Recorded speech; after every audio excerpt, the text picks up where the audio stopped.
నమస్కారం, నా పేరు వైష్ణవి. BCN న్యూస్ కి స్వాగతం. మాజీ మంత్రి వైకాపా నాయకులు అంబటి రాంబాబు చేసిన వ్యాఖ్యలపై కోట పట్టణంలో తెలుగుదేశం పార్టీ నాయకులు ధర్నా చేపట్టారు. గాంధీ బొమ్మ సెంటర్లో అంబటి రాంబాబు దిష్టిబొమ్మ దహనం చేశారు. కోట మండల తెలుగుదేశం పార్టీ అధ్యక్షులు పల్లగాటి భాస్కర్ రెడ్డి ఆధ్వర్యంలో జరిగిన ఈ కార్యక్రమంలో జిల్లా మైనార్టీ అధ్యక్షులు షేక్ జలీల్ అహ్మద్ మాట్లాడారు. ఆంధ్రప్రదేశ్ రాష్ట్రాన్ని అభివృద్ధి పదంలోకి తీసుకెళ్తూ రాష్ట్ర అభివృద్ధి ధ్యేయంగా ప్రజలు క్షేమంగా ఉండాలనే ఉద్దేశంతో ముఖ్యమంత్రి చంద్రబాబు నాయుడు కష్టపడుతున్నారని చెప్పారు. అయితే వైఎస్ఆర్సీపీ నాయకులు పనికిమాలిన రాజకీయాలు చేస్తున్నారని, తెలుగువారి ఆత్మగౌరవాన్ని దెబ్బతీసేలా అంబటి రాంబాబు మాట్లాడిన మాటలు రాష్ట్ర ప్రజానికాన్ని నివ్వెరపోయేలా చేశాయని ఆయన అన్నారు.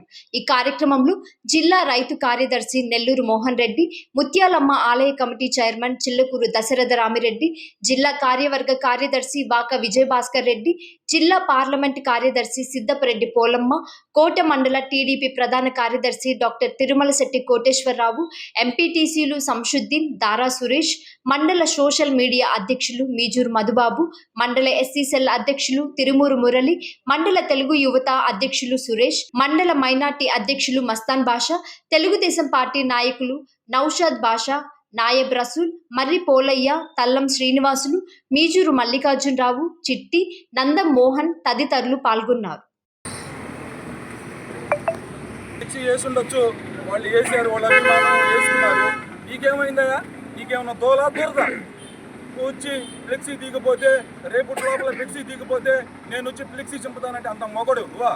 ఇదేమన్నా సంక్రాంతి సంబరాల్లో పంది తోలినట్టు తోలడం అనుకున్నారా? అంబటి రాంబాబు వాళ్ళు ఫ్లెక్సీ చేసుకున్నారు, చింపారు. నువ్వు చింపుతావని చెప్తే పార్టీ శ్రేణులు అక్కడికి వచ్చుంటారు. నిన్నేమైనా అన్నారా? నువ్వు చింపుంటే వాళ్ళు ఏదైనా అనుండొచ్చు. నువ్వు చింపకుండా, నువ్వు కాంపనీలో కూడా వెళ్ళకుండా మా యొక్క ముఖ్యమంత్రి వర్యుల్ని నువ్వు బూతులు తిట్టావు. అప్పటికైనా మా టీడీపీ శ్రేణులు ఏమన్నా నిన్ను అన్నారా? పోలీసులు పనిచేయలేదు, పోలీసులు టీడీపీకి పనిచేస్తున్నారు అని చెప్తున్నావు. నువ్వు పోలీసులు అనే వాళ్ళ వ్యక్తులు అక్కడ లేకపోతే నువ్వు అక్కడి నుంచి మా చంద్రబాబు నాయుడు గారిని తిట్టి నువ్వు పోగలవా? పోగలుగా దమ్ము నీకుందంటరా అంబటి రాంబాబు? నీకుందా? మరి మీ ప్రభుత్వంలో మా దేవత లాంటి తల్లి మా భువనేశ్వరమ్మ గారి గురించి చెడ్డగా మాట్లాడారు. అదేవిధంగా నారా లోకేష్ గారి గురించి చెప్తున్నా. గర్వంగా ఉంది నేను చెప్పడానికి. నారా లోకేష్ గారు రాజకీయ అనుభవం లేకపోయినా ప్రతిపక్షంలో వచ్చి యువగలం అనే కార్యక్రమం తీసుకొని వచ్చి మీరు ఎన్ని తిడుతున్నా సరే రోడ్డు మీద వేణిగిపోతా ఉంటే కుక్కలు మురుగుతాయంటారు అనుకుంటారు. అలాంటి సామెత పరంగా ఆయన పట్టించుకోలే. ఈ రోజున వాడొక లీడర్, రాబోయే తరానికి కాబోయే సీఎం గర్వంగా చెప్పుకుంటున్నావు. అలాంటి మంచి వ్యక్తుల్ని, వాళ్ళ తల్లిని మీరు తప్పుగా మాట్లాడినప్పుడు ఏడకపోయారు ఎదవలారా? మీరు ఎక్కడ దాంకో ఉన్నారు? ఈరోజు వచ్చి నీతి వాక్యాలు చెప్తున్నారు. జగన్ గారు వచ్చేది నీతి మాటలు మాట్లాడుతున్నారు. ఈరోజు నువ్వు ప్రెస్ మీట్ పెట్టి చెప్తున్నావు పోలీసులు సరిగ్గా పనిచేయలేదు. పని చేయకపోతే నిన్ను అరెస్ట్ చేయకుండా నీ ఇంట్లోకి వచ్చి తలుపులు కార్లు పగలు కొడితే నీ డోర్ పగలు కొట్టడానికి పెద్ద సమస్య మా టీడీపీ లీడర్లకి, నా కార్యకర్తలకి సమస్య కాదు. పోలీస్ అనే వ్యవస్థ ఉంది కాబట్టి ఈరోజు నువ్వు ఇంకా బతుకున్నావు. లేకపోతే నువ్వు బతికే అర్హత కూడా నీకు లేదని నేను తెలియజేస్తాను. ఇంకా బుద్ధి తెచ్చుకొని పార్టీ వైసీపీ శ్రేణులు బుద్ధి తెచ్చుకొని రాష్ట్రంలో మెలగండి. పార్టీ అభివృద్ధి కార్యక్రమాల కోసము చంద్రబాబు నాయుడు గారు, నారా లోకేష్ గారు, పవన్ కళ్యాణ్ గారు కృషి చేస్తూ ఎన్నో దేశాలకు పోయి కంపెనీలు తీసుకొని వచ్చి మన రాష్ట్రాన్ని డెవలప్ చేస్తూ ఉంటే వారవలేక ఇంట్లో తిన్నది అరక్క ఇంట్లో ఉండకుండా బయటకు వచ్చి చంద్రబాబు నాయుడు గారి గురించి తప్పుగా మాట్లాడితే ఇంకా రాంబాబు నువ్వు మాట్లాడుతున్నావు. ప్రెస్ మీట్ పెట్టి అరెస్ట్ చేయండి దమ్ముంటే చంద్రబాబు నాయుడు గారే అనుకుంటే ఈ రోజున నువ్వన్నీ కూడా అసలు రాష్ట్రంలో ఉండవు. ఆయన ఇలాంటి కుక్కల మురిగితే పట్టించుకోడు. ఆయన రాష్ట్రం యొక్క అభివృద్ధి గురించి ఆయన ఆలోచిస్తాడే కానీ ఇలాంటి కుక్కల గురించి ఆయన ఆలోచించడు. అంత టైం కూడా ఆయన దగ్గర లేదు కాబట్టి నువ్వు ఇంకా బతికి జైల్లో ఉండవు. లేకపోతే ఈ రోజు నీకు ఈ దిష్టిబొమ్మ జరిగినట్టు పరిస్థితే నీకు ఏర్పడి ఉంటుంది. కాబట్టి ఈ ప్రెస్ మీట్ ద్వారా తెలియపరుస్తూ ఉన్న వైసీపీ లీడర్లు ప్రతి ఒక్కరికి రాష్ట్రంలో ఏదైనా అభివృద్ధికి కృషి చేయండి కానీ అభివృద్ధిని తొక్కడానికి కృషి చేయొద్దని తెలియజేస్తూ, రాష్ట్ర ఉమ్మడి ఆంధ్రప్రదేశ్ విడిపోయినప్పుడు ఈ రాష్ట్రానికి, ఆంధ్రప్రదేశ్కి రాజధాని లేకపోతే ఆనాడు ప్రజలందరూ కూడా ఈ రాష్ట్రం అభివృద్ధి చేసే సత్తా ఒక నారా చంద్రబాబు నాయుడు ఉందని చెప్పి ఆనాడు ఆయన ముఖ్యమంత్రి చేయడం జరిగింది. 5 ఏళ్ల పాలనలో అమరావతిలో 50,000 ఎకరాల భూమిని తీసుకొని తాత్కాలిక భవనాలు, హైకోర్టు, సచివాలయం కూడా కట్టారు. ఆ తర్వాత ఈ రాజధానికి మేము మద్దతు అని చెప్పి అన్నాడు జగన్మోహన్ కూడా చెప్పడం జరిగింది. 2019లో ఒక ఛాన్స్ అనే పేరుతో ఆయన అధికారంలో వచ్చి 5 ఏళ్లలో ఒక పేటీఎం బ్యాచ్ పెట్టుకొని ఆర్కే రోజా, అంబటి రాంబాబు, పేరు నాని, జోగి రమేష్ ఇలాంటి, అనిల్ కుమార్ యాదవ్ ఇలాంటి పేటీఎం బ్యాచ్ని పెట్టుకొని ప్రతిపక్ష పార్టీ మీద అనుచిత వ్యాఖ్యలు చేయడం జరిగింది. అసెంబ్లీని సర్వనాశనం చేశారు, శాసన మండలిని సర్వనాశనం చేశారు. 5 ఏళ్లలో కేవలం దోపిడీ చేసి ఆ డబ్బులతో ప్రజలకి బురుగులు చల్లి వేల కోట్ల రూపాయలు దోచుకున్నారు. ఇలాంటి వ్యక్తులు రాష్ట్రంలో అర్హత లేదని 2024లో కూటమి ప్రభుత్వంలో 150-65 సీట్లు గెలిచి ఈ వైసీపీకి పిలిచడం జరిగింది. ఈ 5 ఏళ్ళు ఇప్పుడు గత 2 సంవత్సరాల నుంచి అమరావతిలో రాజధానిలో ఎంతో అభివృద్ధి జరుగుతూ ఉంది. ఒకమిడ చంద్రబాబు నాయుడు గారు, ఒకమిడ మా యువనేత నారా లోకేష్ బాబు గారు విదేశాలకు వెళ్ళి లక్షల కోట్ల రూపాయలు తీసుకువచ్చి ప్రాజెక్టులు పెట్టి అమరావతిని అద్భుతంగా తయారు చేస్తున్నారు. మీ కళ్ళుంటే ఒకసారి రాజధానికి చూడని పరిస్థితి. ఈరోజు రింగ్ రోడ్లు వేస్తున్నారు. అన్ని గుంటూరుని, విజయవాడని, అమరావతిని అన్నింటినీ కూడా ఒక ప్రాంతంగా చేసేసి హైదరాబాద్ సికింద్రాబాద్గా డెవలప్ చేసే పరిస్థితి ఈరోజు నారా చంద్రబాబు తీసుకెళ్తున్నారు. ఇలాంటి పరిస్థితుల్లో గత వైసీపీ ప్రభుత్వంలో తిరుమల టీడీపీ దేవస్థానంలో 65 లక్షల లీటర్ల కల్తీ నెయ్యిని లడ్డూలు తయారు చేసి కోట్లాది మంది భక్తులకు పంచిపెట్టి భక్తుల మనోభావాలు దెబ్బతీశారు. వెంకటేశ్వర స్వామిని సర్వనాశనం చేశారు, హిందూయిజాన్ని సర్వనాశనం చేశారు. ఇలాంటి వ్యక్తులు ఈరోజు సిట్ అధికారుల దర్యాప్తులో క్లియర్గా చెప్పారు, దీంట్లో కల్తీ జరిగింది, ఇది కెమికల్స్ తయారు చేసిన నెయ్యి అని చెప్పేసి క్లియర్గా సిట్ అధికారులు ప్రకటిస్తే వైసీపీ పేటీఎం బ్యాచ్ కల్తీ లేదు, ఏం లేదని చెప్పేసి సోషల్ మీడియాలో ప్రచారం చేసుకుంటున్నారు. మీకు సిగ్గులు అద్దుంటే ఒకసారి సిట్ అధికారులు చేసిన దర్యాప్తు చూడండి. క్లియర్గా ఈ విషయం మీద ఇది చేసిన వైసీపీ చేసిన అరాచకాల మీద రాష్ట్ర వ్యాప్తంగా తెలుగుదేశం పార్టీ నాయకులు, కార్యకర్తలు వైసీపీ చేసిన అరాచకాలు ఫ్లెక్సీలు వేసుకున్నారు. ఈ ఫ్లెక్సీల మీద ఆయన అంబటి రాంబాబు ఆయన 10 ఉపసంహరణ చాటుగా ఆయన ఫ్లెక్సీ దగ్గరికి వెళ్ళి 24 అవర్స్లో పోలీసులను తీసేయాలి, లేకపోతే టీడీపీ నాయకులు తీసేయాలని చెప్పేసి హెచ్చరిక జారీ చేశారు. అప్పుడే వెంటనే రియాక్ట్ అయ్యారు టీడీపీ నాయకులు, కార్యకర్తలు. ఇది దమ్ముంటే రారా అని చెప్పేసి ఫ్లెక్సీ దగ్గర నిలుచుకున్నారు. అక్కడ ఈ అంబటి రాంబు వస్తా ఉంటే అర్థాలు పాల్గొనే సమయానికి వీడికి పిచ్చే సైకో ఈ అంబటి రాంబాబు నారా చంద్రబాబు నాయుడు గారి మీద, నారా చంద్రబాబు నాయుడు గోడి కింద కూడా సరిపోవచ్చు. అంబటి రాంబాబు నీ బతుకు, నువ్వు ఒక పేటీఎం బ్యాచ్ గడివి, నువ్వు ఒక సైకో సంబరాల రాంబాబువి, నీ రాష్ట్రాలలో రాష్ట్రం మొత్తం చూశారు, విన్నారు. నువ్వా చంద్రబాబు విమర్శన స్థాయి ఈరోజు 40-50 సంవత్సరాల జీవ చరిత్ర చంద్రబాబు నాయుడు ఒక మైండ్ మొత్తం కూడా చూపించగల కెపాసిటీ మీకు ఉందా వైసీపీ అని చెప్పి మేము సవాల్స్తున్నాం. మలగాటి భాస్కర్ రెడ్డి గారి ఆధ్వర్యంలో జరుగుతున్నటువంటి ఈనాటి నిరసన కార్యక్రమానికి విచ్చేసిన తెలుగుదేశం పార్టీ శ్రేణులందరికీ కూడా నా హృదయపూర్వక నమస్కారాలు, ధన్యవాదాలు తెలియజేస్తున్నాను. రాష్ట్ర ప్రజలు గత ఎన్నికల్లో వైఎస్ఆర్ కాంగ్రెస్ పార్టీకి 11 సీట్లకి పరిమితం చేసినా కూడా ఈ వైసీపీ నాయకులు ఇటు మాజీ ముఖ్యమంత్రి వైఎస్ జగన్మోహన్ రెడ్డి కాడి నుంచి ఆనాటి మంత్రులు కానివ్వండి, ఎవరికన్నా కూడా ఏ చోటా నాయకుల దాకా ఎవరికి కూడా ఇంకా బుద్ధి రాలేదని చెప్పాలి. నేను సంఘటన చూస్తూ ఉంటే ఒక బాధ్యతాయుతమైన పదవిలో ఉండి, ఒక ప్రతిపక్ష నాయకుడి హోదాలో ఉండి, మాజీ మంత్రిగా పనిచేసినటువంటి అంబటి రాంబాబు అనే వ్యక్తి నడి రోడ్డు మీద సభ్య సమాజం తలదించుకునే విధంగా అసభ్య పురుష పదజాలంతో ఒక 40 సంవత్సరాల రాజకీయ చరిత్ర ఉన్నటువంటి ఉమ్మడి రాష్ట్రాల్లో, తెలుగు రాష్ట్రాల్లో ముఖ్యమంత్రిగా పనిచేసినటువంటి పెద్ద ఆయన, రాష్ట్రాన్ని అభివృద్ధి వైపు తీసుకుపోతున్నటువంటి మన ప్రియతమ ముఖ్యమంత్రి వర్యులు నారా చంద్రబాబు నాయుడు గారి మీద దూషించడం అనేది చాలా సిగ్గుమాలిన చర్య.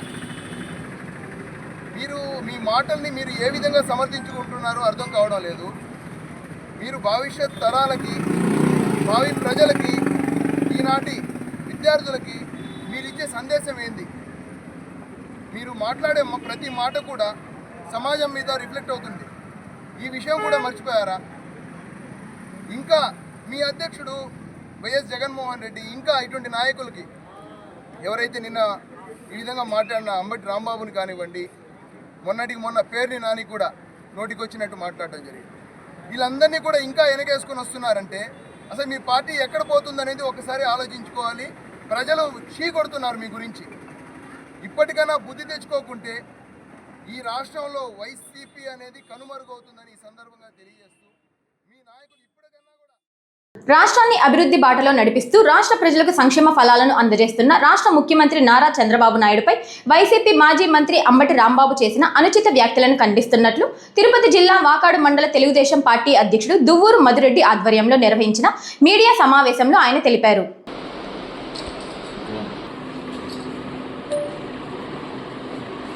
పత్రికా విలేకరుల సమావేశం ఏర్పాటు చేయడం జరిగింది. అందరికీ తెలుసు, నిన్నటి రోజున వైఎస్ఆర్ కాంగ్రెస్ పార్టీ నాయకుడు అంబటి రాంబాబు గౌరవ ముఖ్యమంత్రి చంద్రబాబు నాయుడు గారి గురించి సభ్య సమాజం తలదించుకునే విధంగా పత్రికల్లో రాయలేని భాషలో ఉచ్చరిస్తూ ఒక కళ్ళు తాగిన కోతిలాగా వీధిలో విరంగం చేయడం ఈ యావత్ ఆంధ్ర రాష్ట్రం మొత్తం చూడడం జరిగింది. ఈరోజు రాజకీయాల్లో ఇలాంటి వ్యక్తులు ఇలాంటి భాషను చూసినప్పుడు అందరికీ రాజకీయాలంటేనే ఒక విధమైన వ్యతిరేక భావం వచ్చే దౌర్భాగ్య పరిస్థితి ఈరోజు రాష్ట్రంలో నెలకొని ఉంది. రాజకీయాలు మరీ ముఖ్యంగా ఈ ఆంధ్రప్రదేశ్లో గతంలో ఎంతో హుందాగా ఎంతో నిజాయితీతో జరుగుతున్నటువంటి రోజుల్లో ఇప్పుడు మరి దిగజారి ఇలాంటి భాష వాడుతున్నటువంటి ముఖ్యంగా గౌరవ ముఖ్యమంత్రి ఆయన వయసు ఆయన అనుభవం ఈ రాష్ట్రానికి దశ దిశ నిర్దేశిస్తున్నటువంటి ఒక వ్యక్తిని వైఎస్ఆర్ కాంగ్రెస్ పార్టీ ఓర్వలేక ఈ విధంగా రెచ్చగొట్టే విధంగా ప్రజల్లో ఒక విధమైన వాతావరణాన్ని సృష్టించి తమకు అనుకూలంగా మలుచుకోవాలని చేస్తున్నటువంటి ఈ యొక్క రాజకీయ క్రీడ ఇది వారికే తిరిగి తిప్పికొడుతుంది. ఇలాంటి భాష ఉపయోగించే వ్యక్తుల్ని కఠిన చర్య తీసుకుందే కానీ ఇలాంటి సంస్కృతి రాష్ట్రంలో ఇమ్మీడియట్గా వాళ్ళందరినీ గతంలో మాట్లాడినప్పుడు కానీ ఇప్పుడు మాట్లాడేవాళ్ళు కానీ అందరి మీద కేసులు బుక్ చేసి అరెస్ట్ చేయిందే మనకి లా అండ్ ఆర్డర్ ప్రశాంతంగా ఉండదు. ఎన్ని రోజులు తెలుగుదేశం నాయకులు కానీ కార్యకర్తలు కానీ మీరు బూతులు తెప్తామంటే ఎన్ని రోజులు పెడతారు. మా నాయకుడు తెప్పుడు మాకు కూడా ఆవేశం వస్తుంది కదా. మేము ఇప్పుడు మీ నాయకుడే చెప్పాడు రోజు మోషడిగ్గా అన్నదానికి మాకు బీపీలు పెరిగి పార్టీ ఆఫీసులు ధ్వంసం చేస్తానన్నారు. ఈరోజు మా నాయకులకు కానీ మా మహిళా లీడర్లకు కానీ నాయకులకు కానీ బీపీ పెరిగి ఈరోజు అంబటి రాంబాబు ఇంటి ముందుకు పోయారు. కొంతమంది మాట్లాడుతున్నారు ఇంటి ముందుకు వచ్చారు దాడి చేశారని. అయ్యా మీరు నేర్చిన సంస్కృతిలో మేము పోవాలంటే ఈ 2 సంవత్సరాలు మీరు ఎవరు ఆంధ్ర రాష్ట్రాన్ని వదిలేసి బయట రాష్ట్రాలకు వెళ్ళి ఉండాలి.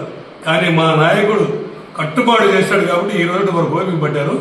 నిన్న సహించలేక గుంటూరు జిల్లాలో చెడ్డ పేరు వచ్చిందని మహిళా నాయకులు కానీ తెలుగు మహిళలు అందరూ మీ ఇంటి మీదకి వచ్చారు తప్ప అంతేగాని మా నాయకుడు ప్రోత్సహించి కాదు.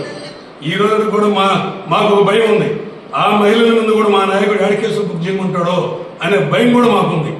ఎందుకంటే మా నాయకుడు సంస్కృతి ఇది. మీ ఏంటి అరాచకమైన పరిపాలన పోయిందని ప్రజలు అనుకుంటే మీరు ఇంకా అరాచకాన్ని సృష్టిస్తున్నారు. ఇది మంచి పద్ధతి కాదు. ఇప్పటికైనా అంబటి రాంబాబు బహిరంగ క్షమాపణ చెప్పాలా. అదేవిధంగా జగన్మోహన్ రెడ్డి కూడా అంబటి రాంబాబుని తక్షణమే పార్టీ సస్పెండ్. తిరుపతి జిల్లా వాకాడు మండలం కొండాపురం వడ్డిపాలెం గ్రామంలో అనచెరువు లోతట్టు ప్రాంతంలోని 83 ఎకరాల భూమిని గత 10 సంవత్సరాలుగా తెలుగంగ ప్రాజెక్టు 7th బ్రాంచ్ కాలువ నుంచి వచ్చే అధిక నీటి ముంపుతో బీడు భూమిగా మారిపోయిందని గ్రామస్తులు ఆవేదన చెందారు. సుమారు 30 మంది రైతులు వ్యవసాయం చేయలేక తీవ్ర ఇబ్బందులు పడుతున్నారు. కొండాపురం వడ్డిపాలెం రైతులు నీట మునిగిన పంట పొలాల్లో దిగి నిరసన చేశారు. ఈ సందర్భంగా టీడీపీ సీనియర్ నాయకుడు తుమ్మల మోహన్ నాయుడు మాట్లాడుతూ ఒక్కో ఎకరాకు సుమారు 50 బస్తాల దిగుబడి సాధ్యమైన ఈ ప్రాంతంలో రేటు లెక్కన 75,000 ఆదాయం వచ్చే అవకాశం ఉండగా పెట్టుబడి తర్వాత 50,000 నష్టం వస్తుందని రైతులు వాపోతున్నారని, కాలువలో ఎక్స్నెస్ నీటిని పక్కన వదిలే వ్యవస్థ లేకపోవడం, అధికారుల నిర్లక్ష్యం కారణాలుగా చెబుతున్నారని 2008 నుంచి ఈ సమస్య కొనసాగుతుందన్నారు. ఎమ్మెల్యే డాక్టర్ పాసం సునీల్ కుమార్ ఆరోగ్య కారణాలతో కేరళలో ఉన్నారని, ఆయన తిరిగి వచ్చిన వెంటనే అధికారులతో సమీక్షించి పరిష్కారం చూపాలని రైతులు డిమాండ్ చేస్తున్నారన్నారు.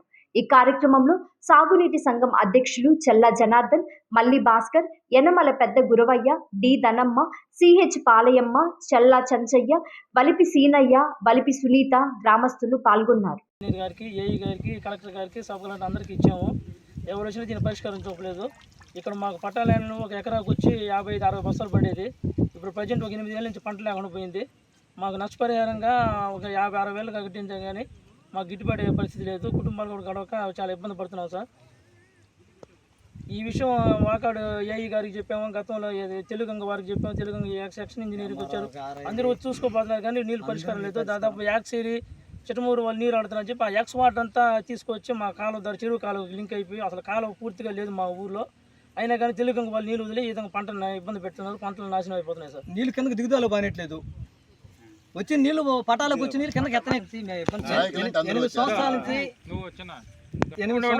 సంవత్సరాల నుంచి మా పొలం మొత్తం మునిగిపోయింది. 2 ఎకరాలు రైతున్నాడు, ఎకరా రైతున్నాడు, 8 ఎకరాలు రైతున్నాడు, 4 ఎకరాలు రైతున్నాడు, అందరం ఇబ్బందే. ఎవడు పడుచుకోవట్లా. ఫస్ట్ ఎంఆర్ఆకి ఇచ్చాము, తర్వాత పోయి కలెక్టర్కి ఇచ్చాము, నీళ్ళని బతిలాడాము, తెలుగు కాలం ఆఫీసులు అందరినీ బతిలాడాము. ఉచులు అంతా తిరుక్కొని వెళ్తున్నారు కానీ మునిగిన పొలాల నుంచి నీళ్ళు దిగుదల వదలట్లా. వదిలిపోయే నీళ్ళు కింద ఊరులో మమ్మల్ని మా నీళ్ళు తగ్గొట్టుకు మేము పోతే మా మీద గొడవకు వస్తారు సార్. అలా జరుగుతుంది.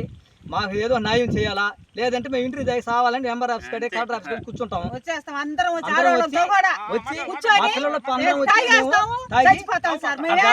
ఏం చేయలేము. మా పరిస్థితి అయిపోయింది సార్. మా పైరు మార్చుడు మా బిడ్డలు పాపలు మేము ఏం చేయాలా? రైతు కూలి చేసుకుని ఇన్ని రోజులు తాగాల. రైతు కూలి కూడా ఇది మునిగిపోయా. ఎవరిస్తారు మాకు? ఒకరు కాబట్టి మాకు న్యాయం చేస్తారా? లేకుంటే మేము కూడా ఆడికే వచ్చి ఏదో ఒకటి పోసేసుకుంటాం. మేమందరం కలెక్టర్ ఆఫీస్కి వచ్చి డిమాండ్ టార్లు చేసుకుని రైతులు 3 పుట్లు పండుతుంది. మాకు పంట లేదు, 2 ఎకరాల పొలం ఉన్నది, మునిగిపోయింది. మా బిడ్డలో మేము ఏం చేయాలా? ఎవరు మా మాట పట్టించుకోవట్లేదు, ఎవరికి చెప్పినా. కాబట్టి మేమందరం మా బిడ్డలు పాపలు మీ కాడికి వచ్చి మేమేదో నతి చేసుకుని చచ్చిపోతాం కానీ మాకు న్యాయం చేయకపోతే ఒప్పుకోము. ఏ రాజకీయ నాయకుడు మాకు సీటు ఏ నాయుడు కాడికి పోయినా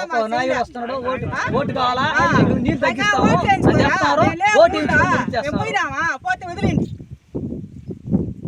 మేము ఎన్ని రోజులు ఇతో కూలి చేసుకొని బతికాము. మేము ఇతో కూలి చేసుకున్నాను కానీ కావాలి కదా మాకు రూపాయ. 85 సర్వే నెంబర్ చెరువు కలది ఉంది, చాలా ఫీల్డబుల్ ట్యాంక్ అంటారు దాన్ని. అక్కడి నుంచి అనసిరులేకి కాలువ లింక్ ఉంది. ఆ కాలువ మీద కట్టబోసిన దానివల్ల ఈ వాటర్ అంతా నిలిచిపోతుంది. దాదాపు 660 మీటర్ల దాకా కట్టెత్తేసి 330 మీటర్ల దాకా కట్ట అడ్డం పోసేసారు పంటకాలం మీద. అందువల్ల ఇంత దారుణం జరుగుతుంది మాకు. అందుకని దయచేసి 8 సంవత్సరాల నుంచి మేము నష్టపోతా ఉన్నాము. మాకు న్యాయం చేయాల్సిందిగా కోరుతున్నాము. పైన గురించి మేము హైకోర్టుకు కూడా వేసి ఉన్నాం. తాత్కాలానికి మా క్యాన్ల దగ్గర నీళ్ళు పోయే మార్గం చూపించమన్నాం కానీ అది ఆ పరిష్కారం కూడా చూపుకుంటున్నారు. ప్రతిసారి ఇదే విధంగా మేము ఇబ్బంది పడతా ఉన్నాం. గౌరవమైన పెద్దలు అధికారులు మా మీద దయించి దీన్ని న్యాయం చేయాల్సిందిగా కోరుతున్నాం. అందరికీ మా నమస్కారాలు. పెద్దలందరికీ నా వందనాలు. ఇది ఇప్పటి నుంచే కాదు, ఒక 5 సంవత్సరాల నుంచి ఇట్లాగే జరుగుతుంది. ఈ నీళ్ళన్నీ ఆగిపోయేసి అసలు 5 సంవత్సరాల నుంచి మాకు పంట నష్టం అయిపోతుంది. తెలుగంగ కాలువ నీళ్లు వాకాడు మండలంలోని కొండాపురంలో ఉన్నటువంటి విలేజ్లో అనచెరువు లోతుట్టు ప్రాంతంలో ఉన్నటువంటి భూమి 83 ఎకరాలు విస్తీర్ణము. సుమారుగా 30 మంది రైతులు సుమారుగా 10 సంవత్సరాల నుంచి ఏ వ్యవసాయం చేసుకోలేక బీడు భూములుగా మారిపోయినాయి. ఏంటంటే నీరు ఎక్కువైన దాని కారణంగా మీరు ఇప్పుడు ఆల్రెడీ మీరు దీన్ని కూడా తీసుకోవాల్సి ఉంటుంది. కాబట్టి దీనికి పరిష్కార మార్గం ఏందనేది ఈ కొండాపురం వడ్డిపాడల రైతులు మనం కోరుచున్నారు. కాబట్టి ఇది దరిదాపు 2008లో మొదలుపెట్టినారు. ఈ కాలువ కలిపూడి కాళాస్త్రి వద్ద నుంచి 7th బ్రాంచ్ కాలువ. ఇది 7th బ్రాంచ్ కాలువ ఆ గొట్టిపల్లి మీదుగా వస్తూ కొండాపురం మొత్తం నీళ్ళని కొండాపురం వదిలేస్తున్నారు. ఎక్సైజ్ నీళ్లు పక్కన వదిలేదానికి కూడా ఛాన్సే లేదు. దాన్ని వదిలేదానికి కూడా అధికారులు దాని మీద శ్రద్ధ పెట్టి చూసుకోవాల్సిన ఆవశ్యకత ఎంతైనా ఉంది. ఈ విషయంలో మా ఎమ్మెల్యే గారైనటువంటి డాక్టర్ పాసింగ్ సునీల్ కుమార్ గారు, ఆయన కేరళ వెళ్ళిపోయినట్టున్నాడు, కేరళ ఉండిట్టున్నాడు ఏదో ఆరోగ్యపరంగా. ఆయన వచ్చిన వెంటనే అధికారులందరినీ పిలిచి ఆఫీసుకి పిలిపించి దీని పరిష్కారం మాత్రమే తేల్చాల్సిన అవసరం ఎంతైనా ఉంది అని మేము కోరుకుంటున్నాం. ఖచ్చితంగా సుమారుగా 10 సంవత్సరాల నుంచి వీళ్ళు ఇబ్బంది పడతామంటే వీళ్ళని పట్టించుకునే నాయకుడే లేదు. ఇప్పుడైనా సరే మన పరిపాలన అయినా సరే తెలుగుదేశం గవర్నమెంట్ వచ్చింది కాబట్టి వాళ్ళకి అంతో ఎంతో న్యాయం చేయాలని నేను కోరుకుంటున్నాను. ఖచ్చితంగా కూడా అందరినీ అధికారులంతా ఈరోజు పిలిపించి అందరినీ ఒక ఆఫీసులో కూర్చొని పెట్టి మాట్లాడాల్సిన పరిస్థితి ఉంది. కానీ కొండాపురంలో ఉన్నటువంటి అరచెంటు లోతట్టు ప్రాంతం 83 ఎకరాలు. ఇది మళ్ళా కూడా చెప్తున్నా, 83 ఎకరాలు. ఒక ఎకరాకి 50 బస్తాలు లెక్కన కొండాపురంలో పండుతున్నాయి. 50 బస్తాలు అంటే సుమారు 18,000 రేట్ వేసుకున్నా కూడా సరే 75,000 రూపాయలు వస్తుంది. 75,000 25,000 పెట్టుబడి పైన 50,000 ఒక ఎకరా ఉన్న ప్రతి రైతు 50,000 రూపాయలు నష్టపోతున్నాడు ఎకరా మీద. ఆ విధంగా 83 ఎకరాలు లెక్కేసుకోవాల్సిన పరిస్థితి ఉంది. కాకపోతే ఎన్నిసార్లు చెప్తారు రైతులు, ఎన్నిసార్లు చెప్తారు, దాన్ని పట్టించుకునే నాదుడే లేదా? మేము చెప్తే ఈ అధికారులు కూడా పట్టి పట్టనట్లున్నారు. మేము ఎవరికి చెప్పాలా? మేము ఎమ్మెల్యే గారికి చెప్తే ఒకసారి నేను మాట్లాడతానని కూడా ఆయన చెప్పాడు.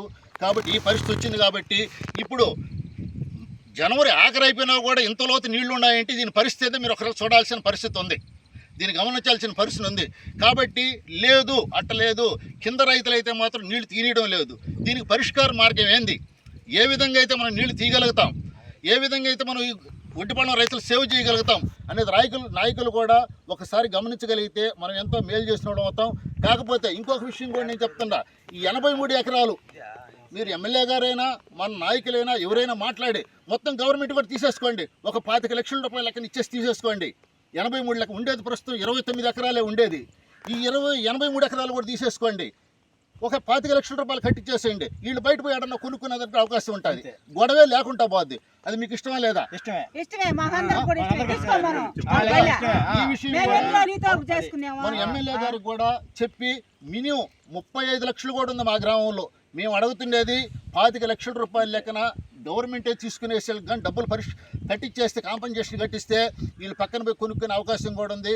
కాకపోతే ఈ బాధ మేము కూడా చూడలేకపోతే ప్రతిసారి మాకు ఫోన్లు చేస్తున్నారు, మేమేం చేయగలుగుతాం?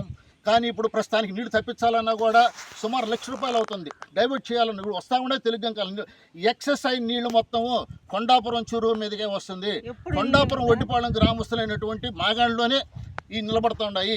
ఖచ్చితంగా మీరు దాన్ని పరిష్కార మార్గం చూపిస్తారని మేము మరీ కోరుతున్నాం. అధికారులు కానీ నాయకులు కానీ తప్పనిసరిగా కొండాపురం ఉన్నటువంటి ఒడ్డిపాలెం రైతులు తప్పనిసరిగా మీరు కాపాడాలి. తిరుపతి జిల్లా నాయుడుపేటలోని డీఎస్పీ చెంచుబాబుకి వైఎస్ఆర్ కాంగ్రెస్ నాయకులు వినతి పత్రాలు అందజేశారు. ఈ సందర్భంగా కామిరెడ్డి సత్యనారాయణ రెడ్డి మాట్లాడుతూ టీడీపీకి వలస పక్షిగా వచ్చిన కొందరు తనపై అపహేళన వ్యాఖ్యలు చేస్తున్నారని, అయితే వారు వైసీపీలో ఉండి అనేక అక్రమాలకు పాల్పడుతూ సామాన్యులపై, తోటి నాయకులపై విరుచుకు పడుతూ ఉంటే వైసీపీ పార్టీ చర్యలు నిమిత్తం నువ్వు బయటకు వెళ్లగొట్టిన విషయాన్ని చెప్పారు. తరువాత టీడీపీలో చేరి అక్కడ అసలైన టీడీపీ నాయకులను అనేక ఇబ్బందులకు గురి చేస్తున్నట్లు చెప్పారు. అలాంటి నువ్వు నా మీద ఇలాంటి వ్యాఖ్యలు చేయడం హాస్యాస్పదంగా ఉన్నాయని ఆయన తెలియజేశారు.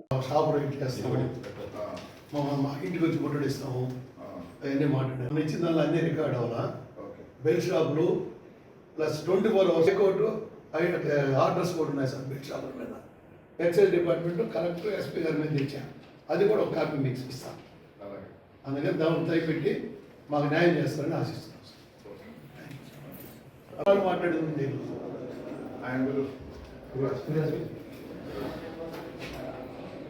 దాంట్లో ఇది కాకుండా ఇంకేమన్నా వేరే ఉందా? లేదు ఒకటే ఉంది దాంట్లో. దీంట్లో అన్నీ ఉన్నాయి. ఇప్పుడు మాట్లాడాడు అంటే సార్ తీసుకోండి. Okay sir. ఇది 24 అవర్స్ మాత్రం ఒకరు దయపెట్టండి సార్. ప్రతి షాపులో 24 అవర్స్ ఉంది సార్. వాళ్ళ అమ్ముతూ నేను గోవా మధ్య అమ్ముతున్నాను. ఒక అవినీతి అధికారిని పట్టిస్తే గుమ్మడికాయలు దొంగ ఎవరుంటే బుధాలు తడుకున్నట్టు తెలుగుదేశం వలస నాయకులు కొంతమందిని ప్రోత్సహించి ఈ దొరవార్సతరకు వస్తుంటాయి వలస పక్షులు. అవి సీజన్లో వస్తాయి, సీజన్లో వెళ్తాయి.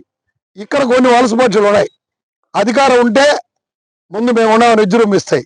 అధికారం లేకపోతే చెన్నైయో, బాంబేనో, హైదరాబాదో, కలకట్టాకి వెళ్తాయి. ఆ వలస పక్షులు అంటే నుంచి వెళ్తున్నాయి దొరవార్సతలో అటు వెళ్తాయి. మీరు అందరూ చూస్తున్నారు, గమనిస్తున్నారు ఎవరనేది. మేము వలస పక్షులం కాదు, క్రమశిక్షణ కలిగిన జగన్మోహన్ రెడ్డి సైనికులం, వైఎస్ఆర్ కాంగ్రెస్ పార్టీ యోధులం.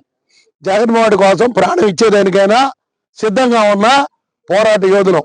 ఈరోజు వైఎస్ఆర్ కాంగ్రెస్ పార్టీలో ఉన్న వాళ్ళందరూ జగన్మోహన్ రెడ్డి గారికి నమ్మిన బంటులు. మీరు మా మీద ఇప్పుడు వరకే నా మీద 14 కేసులు పెట్టడం జరిగింది. మాట్లాడితే కేసు, తుమ్మితే కేసు, దగ్గితే కేసు, ఊర్లోంచి బయట వస్తే కేసు, ఎన్నో కేసులు పెట్టారు. నిన్న ఏసీబీ రైడ్ జరిగితే ఒక అధికారి, అవినీతి అధికారిని పట్టుకుంటే నాయుడుపేట అంతా అవుట్లు పేల్చారు. ప్రజలు నియోజనం పలికారు 199%. 1% ఉన్న వాళ్ళని ఒక వలస పట్టి ఈ నియోజకవర్గంలో నేను ముసిలోనంట, కాటికి కాలు చాపుకోవడానంట. నా కాడికి ముసిలే నాయకులు ఎంతో మంది ఉన్నారు. దానిలో పాపం ఒరిజినల్ తెలుగుదేశం వాళ్ళందరూ బలైపోయినారు ఇద్దరు దెబ్బకి. ఈ వలస పట్టి ఇక్కడున్న తెలుగుదేశం ఇన్ఛార్జ్ ఓపెన్ గా చెప్తున్నా, వలస పచ్చి ఎవరో మీకు తెలుసు, సూలూరుపేటలో ఉంది పెద్ద పచ్చి, దాని వెనక పిల్ల పచ్చి లేని ఉన్నాయి. ఇటు ఎల్లో ఒరిజినల్ తెలుగుదేశం వాళ్ళందరినీ అదాపాతాలను దొక్కి ఏ మండలంలో కూడా తెలుగుదేశానికి పనిచేసిన పాత నాయకులు కంటికి కన్నీరు కడవలు పెడుతూ ఏడుస్తూ వీళ్ళ పరిస్థితికి మోకరిల్లి ఇళ్లలో పడుకుంటున్నారు. మీరందరూ కూడా గమనిస్తున్నారు. తిరుపతి జిల్లా నాయుడుపేటలోని గడియారం సెంటర్ వద్ద గల పోలేరమ్మ ఆలయం వద్ద నుంచి ఆర్టీసీ బస్టాండ్ వద్దనున్న డాక్టర్ బిఆర్ అంబేద్కర్ విగ్రహం వరకు ముఖ్యమంత్రి నారా చంద్రబాబు నాయుడుపై అనుచిత వ్యాఖ్యలు చేసిన మాజీ మంత్రి అంబటి రాంబాబుపై చర్యలు తీసుకోవాలని సూళ్లూరుపేట ఎమ్మెల్యే నెలవల విజయశ్రీ, తెలుగుదేశం పార్టీ సూళ్లూరుపేట నియోజకవర్గ ఇన్ఛార్జ్ నెలవల సుబ్రహ్మణ్యం, టీడీపీ నాయకులు, కార్యకర్తలు నిరసన ర్యాలీ చేపట్టారు. అనంతరం ఎమ్మెల్యే విజయశ్రీ మాట్లాడుతూ వైఎస్ఆర్సీపీ పార్టీకి అందులోని నాయకులకు ఎలాంటి అనుచిత వ్యాఖ్యలు చేయడం, ఇలాంటి అనుచిత కార్యక్రమాలు చేయడం ఏమీ కాదని, గత 5 ఏళ్ల పాలనలో ప్రజలను ఇలాగే అనేక విధాలుగా ఇబ్బందులకు గురి చేశారు కాబట్టి 2024 ఎన్నికల్లో ప్రజలు ఆ పార్టీకి 11 స్థానాలను మాత్రమే ఇచ్చారని, అయినా ముఖ్యమంత్రి నారా చంద్రబాబు నాయుడుపై ఇలాంటి వ్యాఖ్యలు చేసిన మాజీ మంత్రి అంబటి రాంబాబుకు బుద్ధి వచ్చే విధంగా తగిన చర్యలు తీసుకోవాలని ఆమె తెలియజేశారు.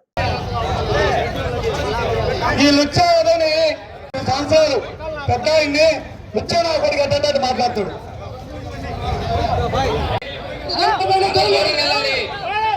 అంబటి రాంబాబుని వెంటనే అంబటి రాంబాబుని వెంటనే